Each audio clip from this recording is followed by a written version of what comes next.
ঘাটে ঘাটে জুড়ায় জুড়ায় কোনায় কোনায় চুরেরা বসে আছে। চলাচলের রাস্তা কেন তাদের হাতে তুলে দেওয়া হয়েছে? কে তুলে দিয়েছে? দাগ কেটে কেটে কে ওদের কাছে এগুলা বিক্রি করে? গ্যাসের এই সংকট বিশেষ করে শুধু এই এলাকায় নয়, সারা বাংলাদেশে। এখন আপনারা দেখতে পাচ্ছেন গ্যাসের যে পাম্পগুলো আছে সেখানেও সংকট। সংকট তো হবেই।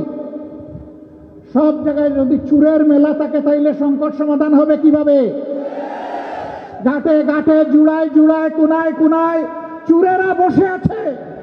এই জন্য এই সংকটগুলা দিন দিন বৃদ্ধি পাচ্ছে। বৈধ লাইন যে নিয়েছে সে গ্যাস পায় না, আবার বাঁকা পথে চুরি করে যে লাইন নিয়েছে ও ঠিকই গ্যাস পায়। ওখানে গ্যাস যায় কিভাবে? সবাই গ্যাস পাও, আমাদের অসুবিধা নাই। আমরা এটাই চাই, সকল নাগরিকের এটা পাওয়ার অধিকার আছে, কিন্তু সেইটা বৈধভাবে যেতে হবে। সেটা চুরি করে কেন? এই চোরদেরকে সাহায্য করে কারা? কেউ না কেউ এর পিছনে এই চোরদেরকে সহায়তা করে। গডফাদাররা আছে জায়গায় জায়গায়। সম্মানিত ভাইয়েরা, একটুখানি রাস্তা, তারপরে আমাদের হকার ভাইয়েরা সেখানে দোকান বসিয়ে রেখেছে। কেন তাদেরকে এইখানে বসতে হবে? হ্যাঁ, তাদের রুজি রোজগারের অবশ্যই প্রয়োজন আছে। তাদেরকে সম্মানজনক জায়গা তৈরি করে দেয়া হচ্ছে না কেন? চলাচলের রাস্তা কেন তাদের হাতে তুলে দেওয়া হয়েছে? কে তুলে দিয়েছে?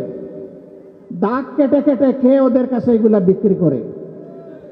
আপনারা সব জানেন না এগুলা? অবশ্যই জানেন। এটা নিরসন করার দায়িত্ব সরকারের। আপনাদের হয়ে সংসদের ভিতরে আমরা চিৎকার দিয়ে কথা বলেছি যে এগুলার আমরা সমাধান চাই। সমাধান যাদের হাতে তাদেরকেই সমাধান করতে হবে। তারা যদি সমাধানে হাত দেন জনগণ, আমরা তাদেরকে সহযোগিতা করব ইনশাআল্লাহ।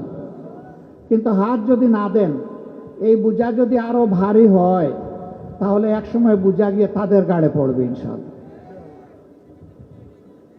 সম্মানিত ভাইয়েরা, আজকের সাবজেক্ট এটি নয়।